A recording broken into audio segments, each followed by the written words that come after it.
Afisa habari na mawasiliano wa klabu ya Simba Sport Ahmed Ally amesema ukiwatafuta singizini kwenye renki za kafu huwaoni, ukiwaangalia kwenye rekodi za kafu huwaoni, ukipekua historia yao ya michuano ya kafu utaikuta ya kufungwa 8-0 na Stellenbosch. Kimsingi hawana chochote cha kujivunia kwenye michuano ya Afrika, lakini hiyo sio sababu ya kuwachukulia poa. Ubora wa timu hauhusiani na historia wala rekodi, bali ni mipango ya dakika 90 za siku husika. Hivyo basi, mechi ya leo tuitazame kwa jicho kubwa, tuipe hadhi kubwa na tufanye maandalizi makubwa. Tusiidharau mechi ya leo hata kwa sekunde moja.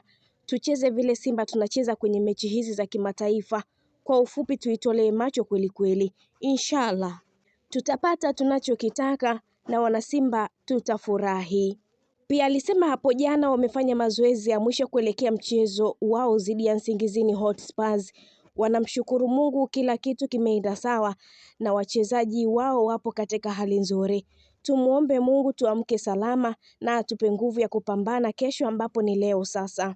Hivyo ni kuelekea katika mchezo wao wa kwanza wa raundi ya pili ya klabu bingwa barani Afrika kusaka tiketi ya kuingia hatua ya makundi ya klabu bingwa barani Afrika, ambapo Simba amekuwa akifanya hivyo mara kwa mara. Nini kitakotokea katika mechi ya leo kati ya Simba Sport na Nsingizini Hotspurs?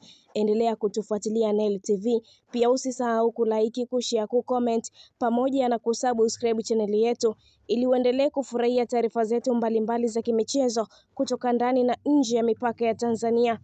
Pia unapaswa kuallow notification kwa ajili ya kupata taarifa zetu pindi tunapoweka taarifa mpya kwenye channel yetu ya Nile TV. Asante kwa kuendelea kuwa nasi. Hadi wakati mwingine, niliyekuandalia na kusomea taarifa hii ni mimi Sport Lady Queen Liz. Hadi wakati mwingine, kwa heri na bye bye.